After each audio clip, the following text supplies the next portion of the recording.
And good morning, everyone. Just a little pumpkin action there as we are getting into fall, and it's just that time of year. And I actually really love fall, except for what's to come. And how can we escape these northern plains winters? There is no escape, but different than so many people, I stay here. Um, I'm not one to go away for more than a couple of weeks. I love to cruise, and that has, of course, come to a complete end now with what's going on in the world. And I don't know when it's going to come back. Everybody has a very Pollyanna attitude about it, and thinks it's going to come back real soon. But I don't know when it's going to, and I have no feelings about it really because I just don't know when it's going to happen. So we're excited to bring you another version of a Chat Canna. This, of course, is our short version today called Have You Heard? And we have a news story for you today and a little chatter that's going on. 52 degrees here right now in Hickson, Minnesota, and about as beautiful harvest weather as we can hope for. There's a little rain coming for the weekend, but no freezing temperatures are on the horizon for the next 10 days. And they've brought down the high temperatures. So we're hoping that will not stop any delivery of sugar beets. And of course, letting all the other harvesting go along. Hemp harvest, as far as I know, is going fast and furious. People are getting their products into some kind of drying situation, whether it's au naturel, the hanging them in different kinds of sheds on fence rows, in sheds, putting up fences and hanging them on that, hanging them, or right into some kind of chopping mechanism and getting them in a mechanism that's bringing down the humidity and the moisture, so they are safe to store until they get into some kind of processing situation. The big news today, what is going on today that we're bringing you? It is, of course, not necessarily relevant for Minnesota because we have, as we heard yesterday, with Margaret on from the Minnesota Department of Agriculture. What a great show. If you didn't hear it yesterday, go back and hear it both on Facebook and on YouTube, of course, always there. And you can always see all of our shows at chatcanna.com. All of the repository of the shows is there. But Margaret was on, and just an hour of information just flooded at us. But with that, Minnesota, the program has been accepted. We are moving into the commercial from the pilot program December 31st of this year. Won't be too many changes for processors and growers other than different documents and some different ways of doing things. But Minnesota really happy. They, really embraced it right from the beginning, and it's just flowing through really well. But there's a whole bunch of states that are really not happy with the way the government has outlined some things right now. Minnesota's not happy too, but they're doing it in a different way of expressing their dissatisfaction. But because of this, there is a delay right now that came out this week on the compliance rulings. The feds have said, okay, we're opening it back up. And they're hearing from partners that have a say that the feds are going to listen to. And that's good. In the cruise industry, they opened up the cruise line control people, opened up to the public. Do you think cruising should start?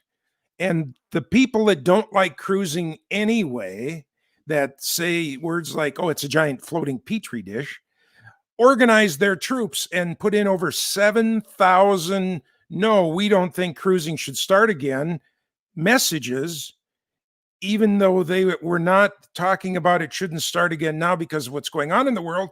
They just don't like cruising anyway. And so they organized their memberships and flooded the United States offices that are talking about cruising with letters. On this event, they are taking input from parties that actually have a stake in the game, not just the Wild West and organizations out there, but rather states and organizations and people that are players in this new hemp business. and they are taking input from them as to what should change. One of the big changes, of course, is 14 days from testing to having to harvest. Was 30 days. They tried to crank it down to 14. People have strong feelings about that. I have strong feelings about that. Only being able to test at USDA approved, DEA approved testing labs. There's like 14 of them in the United States. Think of all this hemp that's coming pretty much harvestable at the same moment. And, these labs can't just bring on a bunch of extra people that they get from the employment office. Let's see. Sophisticated laboratory technician. I'll take 5 more, please. Send them over. It doesn't work like that. Not counting the testing equipment. There's only so much of it, and it takes X amount of time to do one test. You can't just all of a sudden decide to double it, even if you had more people. So these are some of the issues that are going to be talked through, and I think we'll have some good outcome. As we learned yesterday, the 0.3 is not something that can be changed just because everybody wants it changed. That is cemented into law. That one is not something that's changeable here as they are taking the matrix of the farm program and filling in all the dots and crossing the I's and dotting the T's.